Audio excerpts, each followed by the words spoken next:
The ACC's postseason football record is absolutely horrific. What does that say about the conference? Let's bring in the squad. You're talking ball with the ACC Squad, sponsored by Game Time.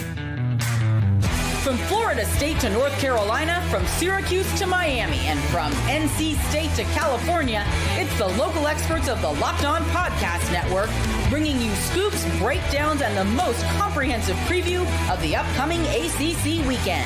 Hang on, it could get loud, it could get heated, and it will definitely be fun. Squad up. You're part of the ACC Squad. Shout out to the everydayers, and thank you so much for making the ACC Squad your first listen and your first watch today. We're available free wherever you get your podcasts. We're free on YouTube. We're part of the Locked On Podcast Network, your team every day. Today's episode is brought to you by FanDuel. From big upsets to game-winning drives, the NFL playoffs are better with FanDuel. New customers can bet $5 and get $200 in bonus bets, guaranteed win or lose. Visit FanDuel.com to get started. I am Alex Donno from Locked On Canes and Locked On ACC.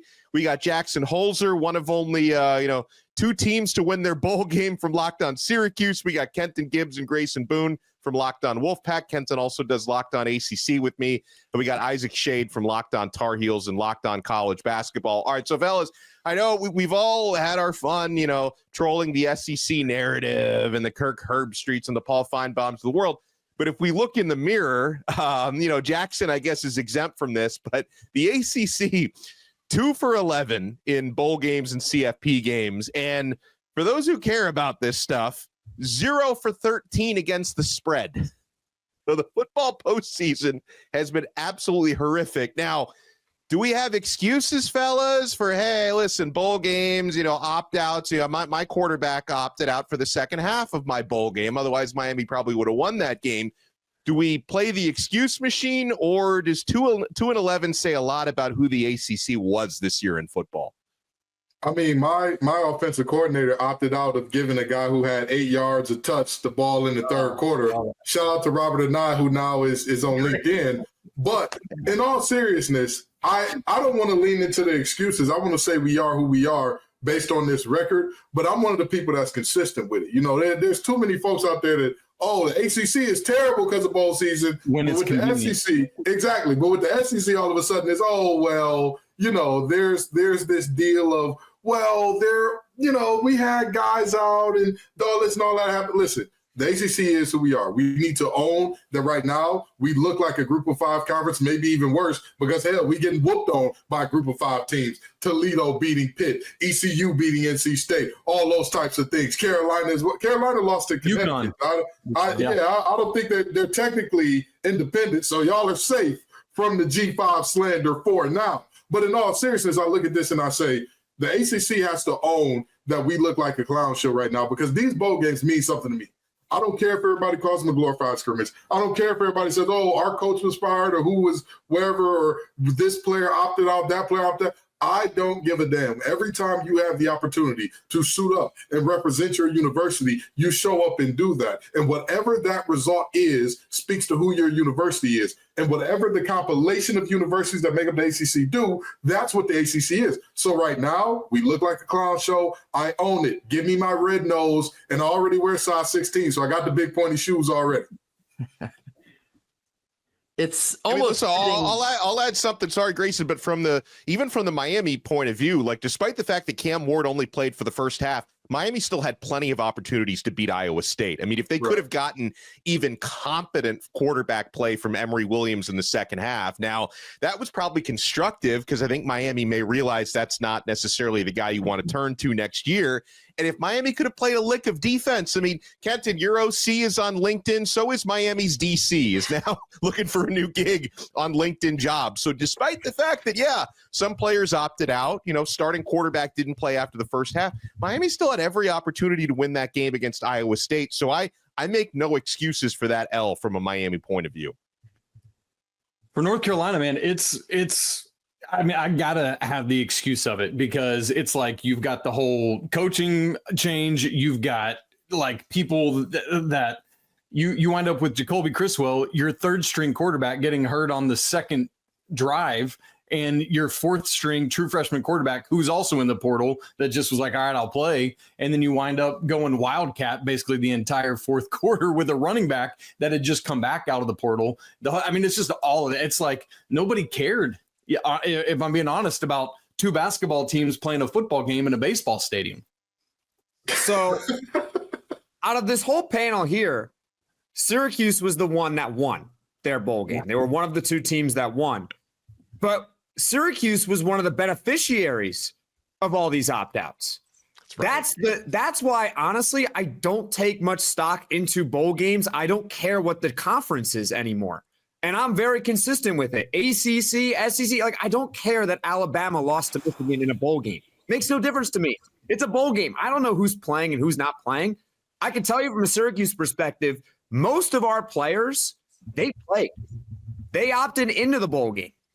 Washington State, on the other hand, Donno knows this because they were going after John Mateer.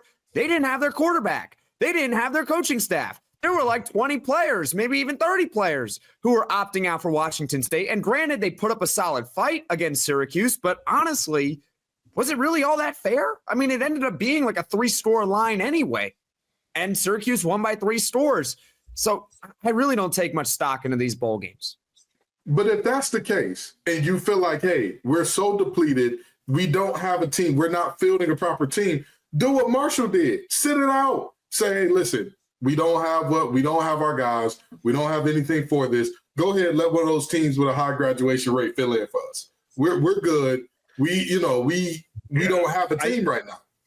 I can't co-sign with that. I mean, I don't understand that though, because I know those schools did that, but you don't want to opt out of a bowl game. That's a nice payday for your university by playing in the bowl game. So you want to play. It's the players that are opting out and the coaches, but the university, there's a reason why these bowl games still exist. They want the money. So okay, but then there's State never going to opt out of the game. North Carolina sold under 1,000 tickets to the Fenway Bowl. There were triple-digit tickets sold, and then they had to eat the rest of the 3,800 ticket allotment, right? And so it's just like a normal game at Keenan. Yeah, exactly. That's incredible. Yeah, I mean, it's just so. At some point, we have to come to the conversation of, and if we're not ready to have it, let me not push us ahead. But if this is going to be what it's going to be, what are the fixes? What are the things we talk about? How do we brainstorm different ways to do it? Whether it's once we get to contracts, contractually, you are obligated to play in your bowl. What do we do? How do we fix it? I think that there's a very easy fix here. Bowl games generate a lot of money, right? There's an easy way to up the score here. Instead of doing traditional bowl gifts like they do it now, create a player of the game or players of the game and pay those players, hey, you get an NIL deal for signing your game jersey and giving it away. If you win and you sign your jersey and give it away, TaxSlayer gives you $70,000 for that or whatever the case may be. Then I guarantee you, guys will be showing up by the boatload. Wait, I need to play in this game. I need to play in this game. The only guys that you'll see opting out are high level, hey, I'm a first-round guy. That $50,000, $70,000, $100,000, whatever it is, means nothing to me. Well, hold on. On that note, we could talk about Cam Ward. I mentioned the second half opt-out. And part of that, I think, is what Miami's coaching staff wanted, because I think they wanted to, get a look at their potential quarterback of the future. But it's interesting how these days, a lot of players in his position, he may end up being the number 1 overall pick, would just opt out. It's a no-brainer, and nobody even brings it up. But he gets more chatter, Ward, by playing one half than the guys who opt out of a game completely. So I'm curious as to you guys' takes on that. Now, I wasn't outraged by it in any way, shape, or form, but probably because I was expecting something like that to happen. So I was kind of conditioned that, hey, Ward's going to play, but I don't know if he's going to play 2 series, 2 quarters. I did not expect him to play the entire game. So I wasn't surprised by it, but were any of you guys taken aback by it? I think it might be the first time we've ever seen something like that. Have we ever seen someone opt out during a game or during halftime? I mean, we've heard of them opt out. Antonio Brown. Yeah, no, Yes. I actually have, and I remember it because it was a team Miami was playing against in a bowl game a few years back. I think it was Chuba Hubbard from Oklahoma State. Like literally, he I don't know if it was halftime or after the first quarter, but I remember him, and this was like 2021, and I remember like, did he just opt out during the game? So I mean, it doesn't happen often, but I don't think Ward was the first. I think that this is much ado about nothing because, I mean, yes, we have seen this before. And also the reactions to this, very extreme for no reason. Oh, NFL coaches aren't going to want a guy who opts out in the middle of the game. If they are okay with drafting a guy who opted out in the entire game, why would they not be okay with a guy who opted out halfway through the game? I'm genuinely confused by this. That young man has shown to have a rocket arm, escapability that is, I won't say generational, but it's rare. We don't see that every class or so. It's just not what is happening there, and the anticipation to hit windows at a high level. And you think in the same NFL where former ACC guy Daniel Jones got paid $40 million a year, nobody's going to say, give me that Cam guy because he opted out at halftime. Let's stop the foolishness. It's a load of hooey, in the words of the elders, because that just it's not something that matters. And again, this is a very much so non-story that we've made a story.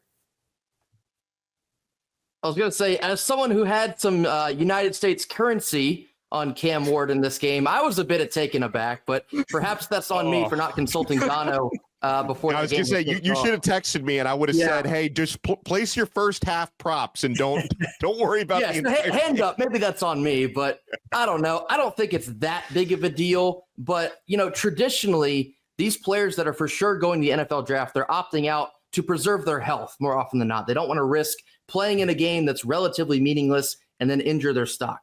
I'm very glad he did not get injured, but imagine if Cam Ward did get injured in that first half. Now, that would be a nightmare scenario for all sorts of opt-outs, whether it's the whole game or just a half. Ugh, what a mess that would have been. But, I was certainly rubbed the wrong way because I lost some money in the deal, but it is what it is. You degenerate. We told you stay away from that. We told you. You were warned. Shout out FanDuel. Well, I'll tell you, one of the bowl games that I did bet on, it ended up being a push, was Syracuse to cover against Washington State. I got the number at brutal. 17. I'm sorry. Yeah, I mean, it's better to push than lose, but man, was I let down because I thought, meaningless 17 touchdown at the end of a game. I'm sorry. Yeah, exactly. I'm already preparing my post-game podcast. In fact, I think I had already started recording the post-game podcast when that happened.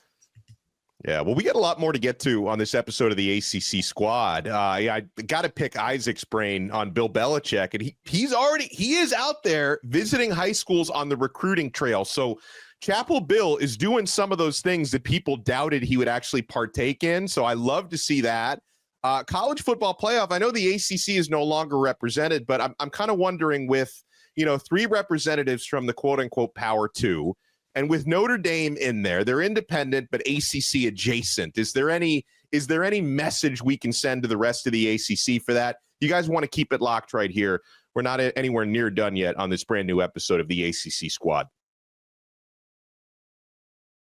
Hey, did Rocket Money help you find any subscriptions you forgot about or that you were paying for twice? That's definitely happened to me. I had a few subscriptions I didn't even realize I was still paying for, and Rocket Money made it so easy to track them all down. It's like having a personal assistant for your finances. Rocket Money is a personal finance app that helps you find and cancel your unwanted subscriptions, monitors your spending, and helps you lower your bills so you can grow your savings. It brings everything together in one place, whether it's subscriptions, your spending habits, or even the goals you want to hit this year. Rocket Money has over 5 million users and has saved a total of $500 million in canceled subscriptions, saving members up to $740 a year when using all of the app's premium features. For me, one of the best features is that subscription tracker. I've used it to cancel services I wasn't using anymore, and I've already saved a ton. Plus, with their goals feature, I've been able to automatically set aside money for my family's future. No more stressing out about budgeting every month. Cancel your unwanted subscriptions and reach your financial goals faster with Rocket Money. Go to rocketmoney.com/lockedon today. That's rocketmoney.com/lockedon. rocketmoney.com/lockedon.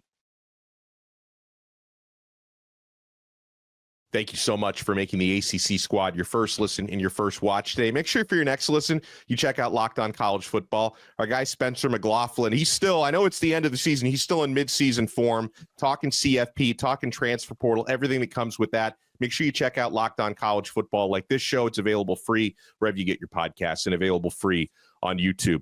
All right, friends. So you've got 2 from the Big Ten, 1 from the SEC, former Big 12 team representing the mighty SEC in Texas, and you've got independent Notre Dame, who unfortunately for us is a member of the ACC and everything but football. Now, Notre Dame being in this spot, and they had to do it kind of the hard way, not being part of a conference. They couldn't get a first round bye because there was no conference championship to win. I mean, does their story offer, any comfort to those who are not in the Power 2? Because I kind of look at it in like Notre Dame has resources that, most schools from the Big 12, the ACC, and the Group of 5 just do not have. So I look at them as an outlier, in my opinion, or maybe we're all rooting for Notre Dame to win the championship because of their independent status. Did the 2 teams that we not say were going to benefit the most from the playoff expansion benefit the most? Who were the 2 teams that everybody always said, oh, with the playoff expanding, they got a shot now. They're going to beat Penn State and Notre Dame. And who's in the Final Four? Penn State and Notre Dame. And so this is not a situation where everybody should be getting hope from this. This is not a situation where everybody should be feeling good about themselves. Oh, if Notre Dame did it, anybody could do it. What the hell does that mean? Notre Dame is one of the biggest brands in all of college football. What Nebraska used to be when they were the only team on ABC, guess what? There's a new one of those in town, and they wear golden helmets. So this is not a situation where everybody should be excited saying, hey, this is super replicable, just like Michigan beating Ohio State wasn't something everybody should get excited about. Sure, all you got to do is have 2 first-round defensive tackles, and you can easily just play 2 high all game and beat it. Yeah, everybody can do that. Yeah, what do you mean everybody doesn't have 2 first-round tackles? Oh, most people don't have 1? Well, I guess you're cooked. It's the same thing here. What Notre Dame is doing is unique to Notre Dame because they're an extremely unique university with an extremely unique funding system, which, by the way, they're making it this deep. Everybody else's conference gets paid. You know who got paid because Notre Dame got this deep? Notre Dame. That's it. Yeah. That's all. Great point. So hey, they're themselves. I'll take not getting any better than a 5 seed if I can keep all that money to myself, right? Like it's That's like the thing. yep. Yeah. And to that point, like I feel like the money aside, we've got to fix the way this bracket sets up, man. We got to get away from the NFL style, like division winners get the higher seeds and just seed the teams what they are. I just think it's not like, I don't know that Oregon gets out of, into the Final Four as it is, but they were done 0 favors with the way their bracket set up, right? And that's the team that's earned number 1 in the nation, right? Like I feel like we talked about this a couple weeks ago, but again, that bracket has to be relooked at. I agree with that, but at the same time, if you're good enough, you're going to win anyway. That's how it is. If you're good enough, you're going to win. And regarding Notre Dame and the ACC, what it tells me is very simple. I mean, the ACC, if they can just write them a blank check. That's what I would do. Write Notre Dame a blank check to join the conference. How about that? Yeah, Kent is looking at me like I'm nuts. Of course, our bag ain't deep enough. Our bag ain't deep enough. They getting what, 30-something million? Exactly, that's my point. Like Notre Dame is ACC adjacent, but they're Notre Dame. Like this is one of the biggest name brand teams in all of college football. Right? This is one of the most storied programs in all of college football. This is one of the most successful programs as well. If you look since 2017, they've been highly, highly successful, and they don't just play cupcakes every single year. Right? It's not, does it give, we're fans here, except for Donno here, of teams that one day we hope can make a college football playoff, right? NC State, North Carolina, Syracuse, one day we hope to have that magical year. I don't look at Notre Dame and say, man, I feel like Syracuse one day is going to have a real chance at this because Notre Dame was able to do it. Like, it's Notre Dame. This is what's expected of them. Hold on. What you mean except for Donno? Donno, Miami. Miami, the expectation is the college football playoff, whether they're going to get there or not. What is that expectation based on? What the hell is that expectation based on? Ray Lewis and Ed Reed walking through that door. They were going to be in that college football playoff this year. They were right there. And then the final week of the season happened. And I was gonna go on a date with Meg Thee Stallion until my tire it caught a flat, and then I missed the date. I so appreciate what Jackson tried to do there for me, and I knew somebody was gonna cut in and ruin it. I kind of made a face like, is he gonna get away with this? Because I'm not gonna correct him on that. Well, the Miami fans, let me tell you something. You were gonna live up to the expectation. Let me tell you something, Donno. I played some spades when I went home for Christmas, and the jack is never going to walk across the table. Not on my table. A jack ain't going to walk on my table, okay? That just ain't what we doing. With all due respect to Miami, I love them, but they're not at that point. Well, I think they're going to take a step back next year because the schedule's tougher. I don't know who the quarterback's going to be. I mean, they might even roll with a true freshman quarterback who's a really talented one, Luke Nickel. But if you got a true freshman starting at quarterback, you've got to reset your expectations a little bit. So we'll cross that bridge. But I want to go back to something Isaac was saying about reseeding. Not guaranteeing the top 5 seeds or the first round buys. I'm all good with that, but I feel like, because I'm of two minds with this, because I think if you stop rewarding conference champions with higher seeds, maybe you do away with conference championship games. And maybe if you expand the playoff, you can offset whatever revenue you lose. Because my thing is, guys, if you're not going to reward conference champions with higher seeds, what's the point of playing in a conference championship game, right? I mean, teams might as well opt out of it. I mean, all the SEC fans wanted SMU. Thankfully, the committee kept them in, but the SEC fans wanted them to take SMU out because they lost their conference championship game. Had they set that precedent, then Rhett Lashley should have opted out of it in the first place. So I feel like if you're going to have conference championship games, there should be a reward for winning it.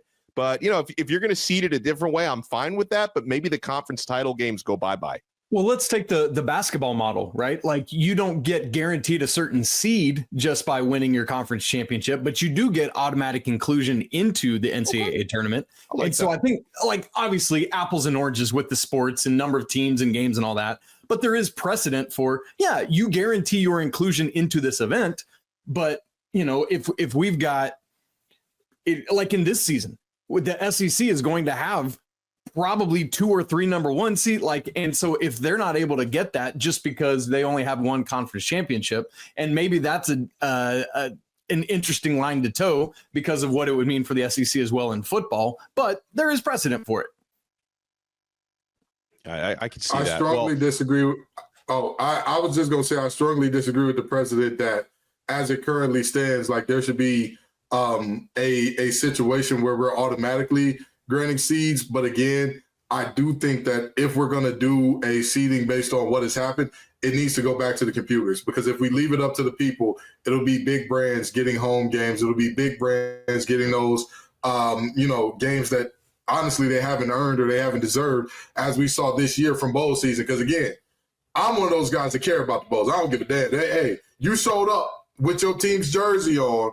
I don't care if the quarterback ain't there, or this guy ain't there, or that guy ain't there. You showed up, and you did what you did. We have some interesting developments on the recruiting trail because Chapel Bill Belichick, he is out there. He's visiting more high schools in a month than Deion Sanders has in the past 5 seasons. You want to keep it locked right here, my friends. We're not done yet on this brand new episode of the ACC Squad.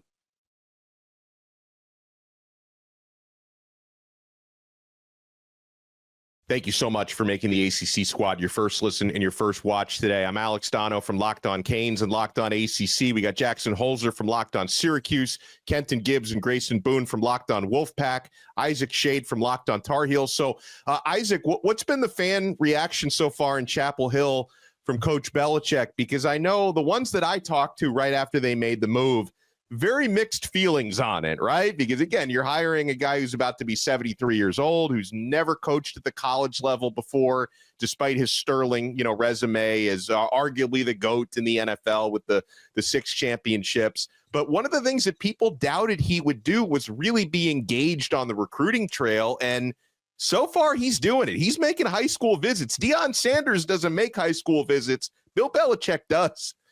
Count me as one of those who didn't think he'd be out there. I thought he would, Mike Lombardi would be kind of spearheading that and sending off his minions to go do all that work. But Bill's out there with a sport coat that's working way too hard with that button to try and stay on, and things are looking interesting. By the way, if you're going to follow Bill Belichick on Twitter, make sure you get Belichick_B, not UNC Chapel Bill, which his own general manager retweeted something from. Come on, Mike Lombardi, we got to do better than that. It's wild, though, to see him out there doing that. He was all over the state of North Carolina on Tuesday. You saw pictures from everywhere popping up on social media. So color me surprised with this whole thing. I didn't think we'd see it. Anything I say on the subject, I'm going to get labeled as a hater anyway, but this is just a photo op. He's just making his rounds, taking his pictures, shaking his hands. His minions are the ones doing the actual work. And until proven otherwise, that's what I'm going to stand on. I'm going to tell you this. It's not necessarily a bad thing, though. Like a lot of coaches, it's not. Yeah. I was just no one has a problem with Deion Sanders when he doesn't go to high schools. Exactly.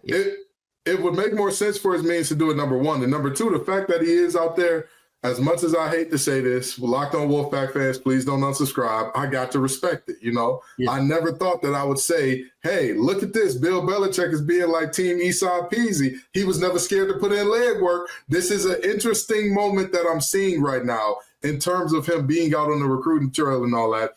And I will say this.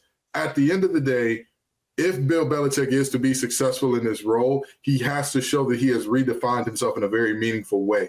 And the ability to recruit players is one of those things that I felt like this is going to be a defining factor of the Belichick era, whether or not it's an era or an error in terms of what happens at UNC. Because if he has that ability to go out and be charming and likable, which, I mean, Bill Belichick and charming and likable, they're sort of oxymoronic. And yet, if he can be those things, he is going to go a long way in finally making something happen for UNC. But just because I want to leave my boy Grayson out there on the island, I mean, that's always been the school that's more flash than substance. So who knows? It could very much so be like the Chili's fajitas, where like they're not actually that hot. They just spray a sizzling sauce on them that makes them pop like that before they get to your table. And then you're like, oh, what the hell is this? It's lukewarm. So, you know, who knows? I think the key with Belichick, and you kind of alluded to, Kenton, it's, you know, when he was in the NFL for all those years, he was kind of the Grinch. This guy was an assassin as a head coach. He was a Terminator. He didn't care. It's like he didn't have a personality outside of football. And my biggest question mark was, okay, is that really going to work in college? And the answer is probably no. He's going to have to get, quote unquote, a little bit softer.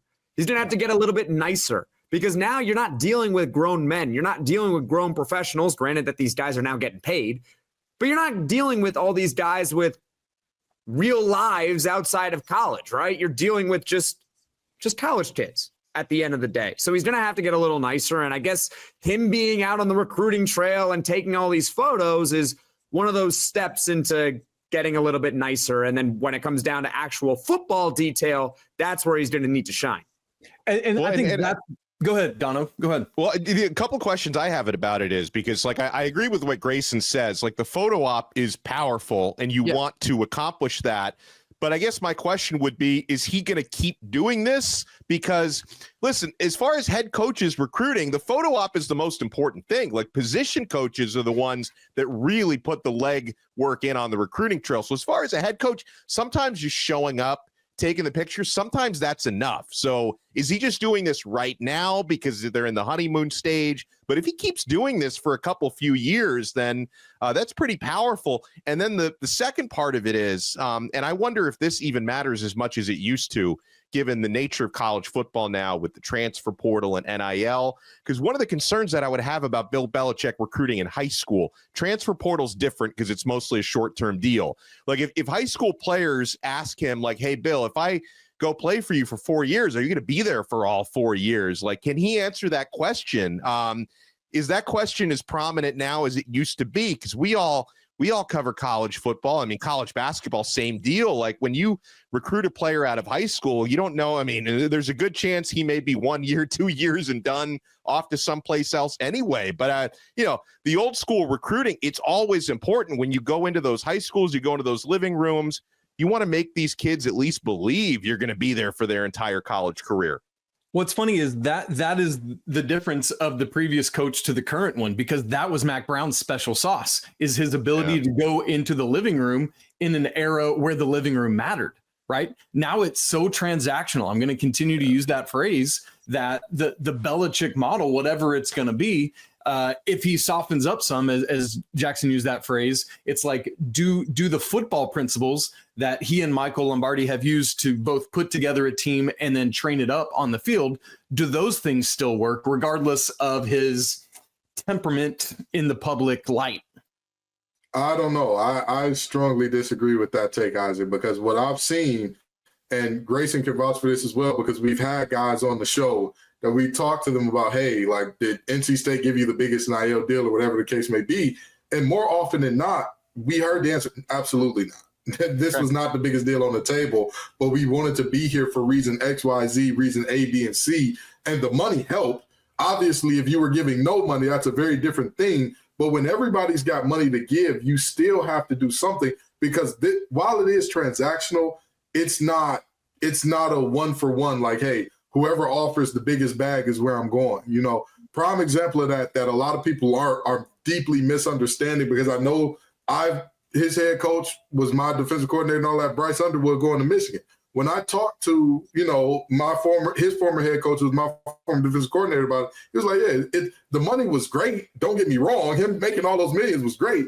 But even beyond that, he grew up a big-time Michigan fan. He loved that program from a very early age, and that stuff still matters. Winning on the couch still matters, because the check is good, but unless your check is so much more than the next team that it's like, hey, I don't give a damn what you talking about, okay? They talking millions, you talking a couple, 50,000, whatever. You're not in the same ballpark.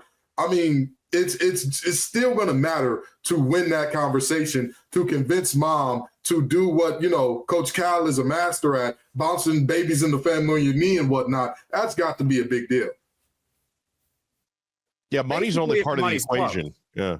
Basically, it comes down to, if the money is close, that's when the XYZ reasons apply. You got to first get into the ballpark. If you're not in the ballpark, you have no chance. It doesn't matter how great of a recruiter you are, because if one team's offering, or let's say 3 teams are offering in the ballpark of $500,000 for a player, but you're stuck at $150,000, I'm sorry, you don't have a chance. You're cooked. Like, you don't. It's if, these 3 schools are at 500.